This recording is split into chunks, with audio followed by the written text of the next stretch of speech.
Welcome to Makeup Tip Tuesday. I'm so excited to have you back. This look has actually been requested multiple times. It is the look that Jessica Rae has done in her video of explaining how she's not a makeup artist, she's a MisMacK makeup artist, and how she never would have anticipated being in the photography world as a photographer by trade, going into makeup and being able to create these really magical looks and making it so easy. She never, if you haven't seen the video, go over and watch it. It's on her own personal page. But it's pretty cool that I love seeing people get inspired and find it so easy to create magic with MisMacK. So the look that I'm recreating, it's kind of a pull on Cleopatra, I want to say. That's what it reminds me of. But what you are going to need is you're going to need a white grit stick, aka white eye black. You're going to need champagne gold glitter. You're going to need Okanagan, aka sky blue. I'm going to be using Stone, aka Smithers, and of course Salmon arm, you can't go wrong with that one, and a bit of shade. So let's get to it. And then this is going to be a two-part. So after I do my eyes, because this is going to be a little bit intense, so hold on, bear with me. And then next week, I'm going to be showing you how to add on the I do lashes, because a lot of you have asked what the I do's look like since my video last week, because those were the Heathers. Those were our big, beautiful, bold lashes. These are our nice soft lashes that we use for everything. So part 2 next week is going to be how to apply these onto this look. So are we ready? Do we need a cup of coffee? Do we need a moment? Let's just have a moment here. Okay, let's get into it. Okay, step 1. I do have my foundation on, just a little bit of a base. So I am gonna apply my Depuff and Prime just to my lid, rolling, and then I'm gonna use my finger to sort of tap it out. Just because I do have a bit of foundation underneath my eye area. Just because this is gonna be a little bit more of an in-depth, bit more creative eye look. Oh, the other thing you're gonna need obviously is your mascara. Yes. Okay, let's do this. I have not created this look before, so we're gonna do this together.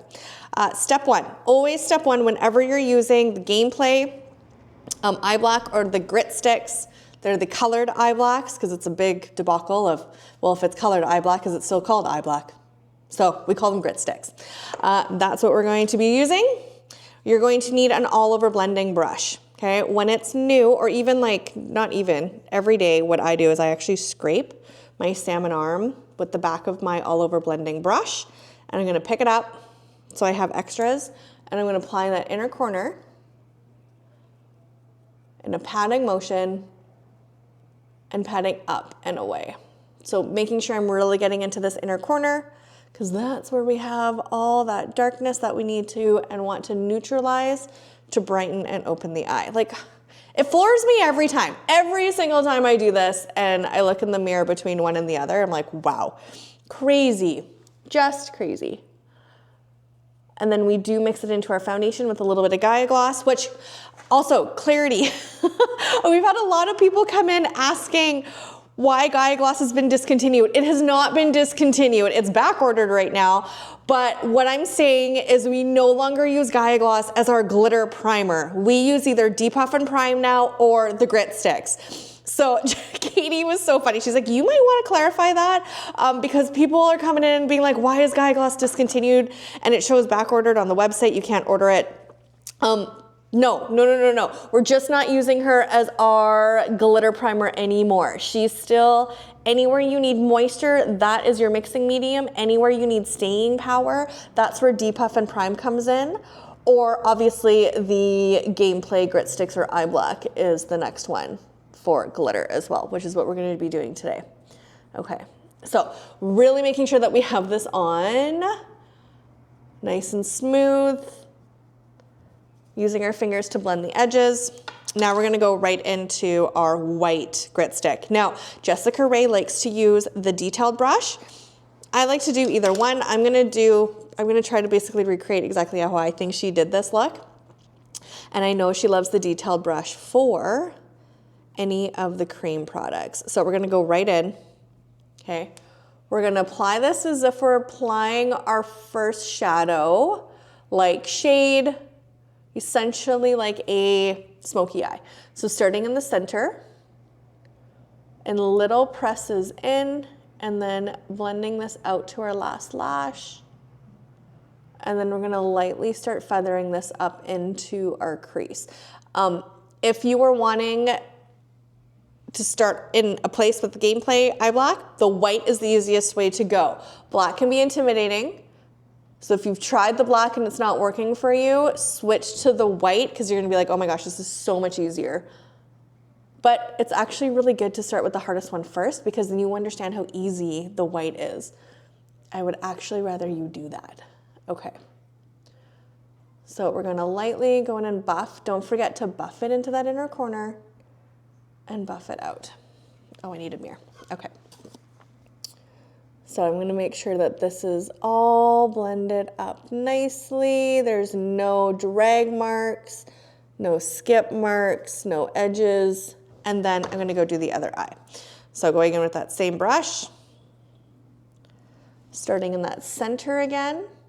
Remember, your first touch point's always gonna be the darkest.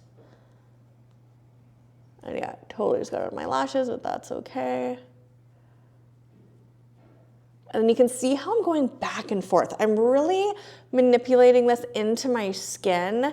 I'm not just kind of one dragging and done. I'm really going in and almost like massaging it, if that makes sense, because you want that pressure. So it goes in and it melts, obviously, with our salmon arm. And then we don't get any skip lines. It looks seamless. That's our goal with MisMacK, or with our makeup application, I should say. It's designed to look seamless, but it's designed to be easy to get that look, okay? Okay. And I am so excited. A new blog is dropping this week. The Enderby School. They did the production of The Lion King. I think it was in November or December. I can't remember. But one of our good, like, longtime MisMackers came in, and she was like, she's like, I got this theater makeup to create the looks, because it's quite a lot of makeup. It's like character makeup. And the kids started to break out from it. They were starting to get rashes. It was staining their skin. She's like, I didn't even think about MisMacK. And of course, I was like, oh my God, this is so much fun. I love creating characters. So we went through each character of The Lion King with each stick as the base, which art shadows to set it. And it was like magic. She couldn't believe it. And I just saw the photos last week, and I saw it right before bed, and I was so excited that I couldn't sleep. It's so freaking cool that I created something out of a passion of mine for theater, for art, for creating fun characters with makeup like paint, to now creating products that kids are able to use easily and it's not hurting them, and to create magic. It's just so cool. I'm so excited for this blog post. So stay tuned. That's dropping this week.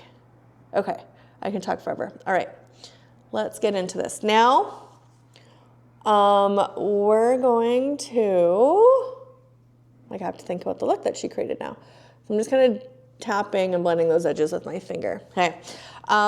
I like to go in and I like to use the shadow first before I do my glitter. So I'm going to use the small crease brush. I'm going to go into Stone. Okay. Just the tip. And I'm going to tap it into my outer corner first to create that depth. So remember, we're tapping. So see how you can't even see the white anymore. The white is the best eyeshadow primer if you have oily lids and have creasing. Seriously, once it's set, it does not move. It's crazy. I'm so impressed. Okay. We're gonna go up and blending that out. Okay, using our fingers to blend the edge. See that? Other side, tap, tap, tap. Into that area, wiggling it around, making sure that I'm blending that cream edge. So see how it's starting to crease? This is what happens if you don't set a cream. Rule of thumb, anytime you use a cream, you have to use a powder to set it. Foundation as well, which is why we have our blur setting powder. Okay, blending off that edge. I'm only, as you can see, I'm keeping it right into the edge of my iris, okay? I'm not going past that. I'm keeping that nice and bare because this is where we're gonna go in with the glitter. But I think what I'm going to do, because I haven't actually watched Jessica do this. So the next one that she does is she actually brings in our Okanagan, AKA Sky Blue, into the inner corner and down. So I'm gonna do that first. I'm gonna do the glitter last. So using our lip brush, I love our lip brush for this particular detail. We're gonna go into Sky Blue. And we're going to circle it around and grab some product. We're going to apply it into the inner corner and underneath. So you can even see, and this is where we want, don't want skip marks. We want to blend that. So you can see how more opaque and bright Sky Blue is underneath the white. And then when you blend it bare on the skin, how soft it is. That's what the white grit sticks do, is they intensify whatever is going over top of it. So I'm just gonna kind of blend that off. Now, she brought this all the way down and under. I am gonna put a little bit into my waterline, just sort of buffing that in. Like so. Oh, that's so fun. Okay, now we'll do the other side. So starting in that inner corner, and then I'm lightly blending this up into the cream. Okay, using the lip brush. I love the I have like multiple lip brushes in my makeup bag because I love them for even like glitter detail in here or for doing underneath the eye. I find our angled brush can be a little pokey, so it's really great for brows. But when you're doing underneath, if you have sensitive eyes, the lip brush is your best friend. Okay, so we're gonna go ahead and apply that all the way around. And so you can see the difference here too. So this is why I brought it into my waterline. So this looks kind of nicely blended. You can see there's a disconnect where you see the pink of my waterline and then the color. So I'm gonna take whatever's kind of left over, push down so it exposes the edge of my waterline, and I'm just gonna lightly buff it. It's kind of wild how it turns a little bit white in there. I wasn't expecting that, but color theory. That just like brightens it, and then it doesn't draw the attention to the pinkness or the redness of your waterline. Okay. Now we're gonna do the glitter. So we've left this portion bare. You can kind of go in and lightly tap out any creasing that's happening. We're gonna go in with that same brush that we applied the cream. This is why it's very important to have one brush for cream and glitter, one brush for your shadow, so on and so forth. Then you don't have to worry about cleaning in between. So, and using that same brush with that game plate on it, it's gonna have the glitter stick to it. So you can see, doot, doot, tap, okay? Like so, okay? I kind of missed there and went on to the ferrule. That's okay. Now we press. So I'm gonna actually blend this out a little bit more. I'm gonna take a clean one and I'm just gonna reactivate this actually because I can see it's starting to go patchy with the white. So if you ever find that the glitter's not sticking properly with the gameplay, it just means that it blended too much into Salmon Arm or whatever you're using as a base and needs to be kind of reactivated. So I'm gonna apply a little bit more white, just mostly to my crease area, very sparingly. So you can see the difference that made, okay? Blend it in, it's starting to look not opaque, opaque, okay? Now I'm gonna do one at a time. So we have that glitter, pick up, tap, and we're going to press that in. So the key is pressing. Press, press, press. Tapping that in. And remember, your first touch point is always gonna be your darkest. So when I start, I always making sure that I'm starting in the center of my glitter because I don't want a harsh edge when we get into this inner corner. So by starting here, you can manipulate that glitter and blend it off in the edge. And now I am taking this up into my crease so it doesn't look like there's a disconnect anywhere where that white goes. is where the glitter goes. Voila. How pretty is that? Okay, we're gonna do the same to the other side. So I did take a second detailed brush. This is why having multiple brushes in your makeup bag is so important, okay? I'm gonna go in, I'm just gonna lightly reactivate in the center there, starting where that crease line is. And I'm gonna buff that edge. Okay, reactivate it. Careful not to take it all the way over because this will cover this color and it will cover the outer corners. So being very mindful of where you're applying this. Okay, and if you find that you went over sky blue or aka Okanagan, just reactivate it. You can always go back in. If something messes up or you're like, oh my gosh, I just took that color away, I should put it back in. You should put it back in, okay? And it's totally fine to go back and forth to perfect along the way. And now we're tapping. Pick up, tap off, and press. So the key to success is to press. See how I have very little foliage? Very little foliage. And then we're tapping. Okay. And then blending that edge off. Okay, making sure, I'm just gonna make sure I'm gonna mirror here that my edge corners are relatively the same in terms of blending off, that there's not just a harsh edge. Okay. Going in and then making sure. Okay, that's like really pretty. That is so pretty. Now you can go back and forth. You can intensify the outer edge. You could add a little bit of blue flower power to this. It's totally up to you. I'm gonna keep it nice and soft because that's what Jessica did in her video, and I know that you guys like softer looks because I get it. It's much easier and less intimidating.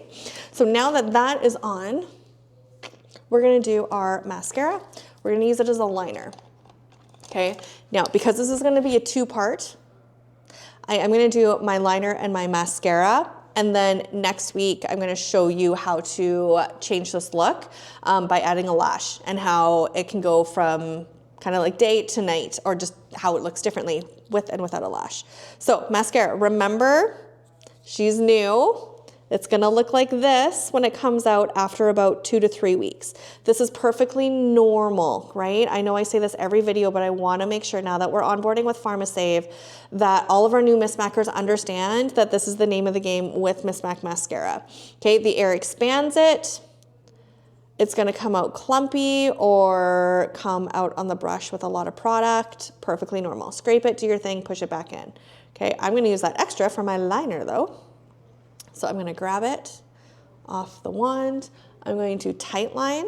So as if I'm applying mascara and I'm stamping into my waterline and then down into the inner corner, like so. Okay, you could even just do this and then put mascara on. Different liner, totally changes. But if we're putting a lash on, like we are with this look, we wanna make sure that we have our runway. So we do need a thicker liner on the top because that's going to be our best friend. So I am just gonna do this side so you can see what the look would look like complete with just a tight line. So I'm using the side of the brush, applying it as if it's like I'm applying mascara. I can feel that wetness in my waterline. That's how I know I have it in the right spot. And then tightening it in. Now I do need a mirror, okay. And taking the edge. Okay, okay. I say that a lot. That is the word of the day. We're going to do some liner now. We're going to grab, I'm actually just gonna grab that extra little gloop that's on the side of my mascara jar, and I'm gonna use the side to apply my liner. Now, a little word of the wise, if you are applying liner, it's kind of best to keep a little bare spot where your liner is gonna go and not put glitter there. Now, however, I say this, but champagne I find is the easiest one to do because it's so fine that it doesn't seem to affect my liner application, but any of the larger ones, like even our Blue Lagoon or even the Rooted, it's a little bit chunkier, so you want to make sure that you leave a bare spot, because if not, and the lashes won't stick to it either. So I'm just going to apply my liner like so. And what I'm going to do for makeup educational purposes is I'm going to finish this eye with my liner. I'm going to put mascara on both eyes so you can see the difference between just a soft tight line or having a more glam cat eye winged look, and how it just changes the shadow application. There's no wrong, no right. It just depends on what look you are preferring. And if you are applying a lash, you are going to want to go with a thicker liner.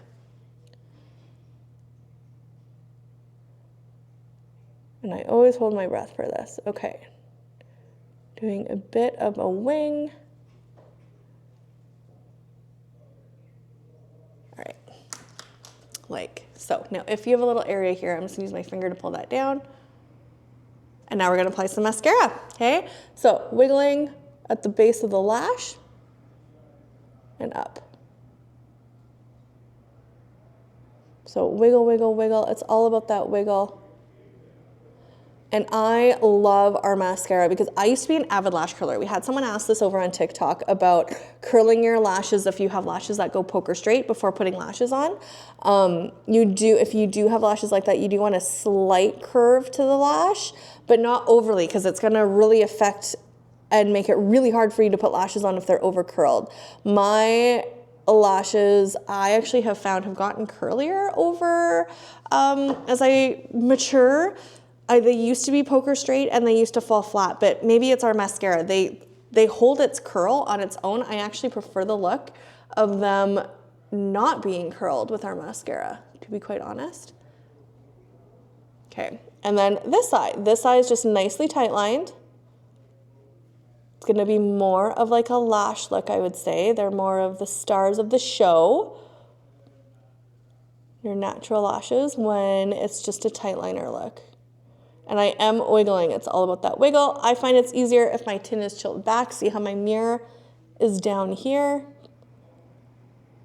It avoids me touching the top of my lid space or my crease space. Okay. I like to do quite a few coats if it's just a mascara look. Okay, really important that if you do put a lash on, you have to make sure that you have mascara on, okay?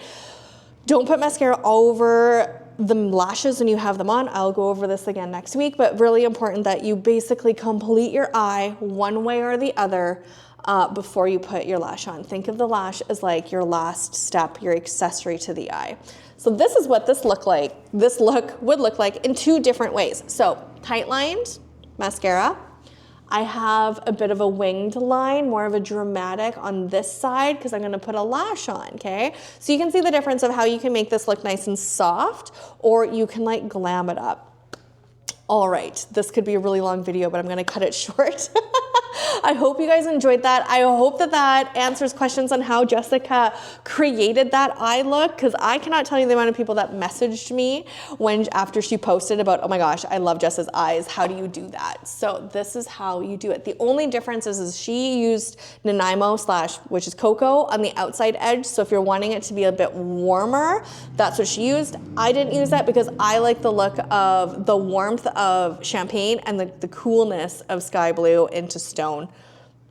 Personally, I just think it's a really cool effect, but that is how you would create that really beautiful look that Jessica Rae did. Okay, thank you all so much for watching. I hope you recreate this look, and please tag us if you have any questions or comments, or please comment below on what you loved about this look and what you would like to learn next. Okay, so next week we are gonna go into the I Do lashes, so we'll see you then.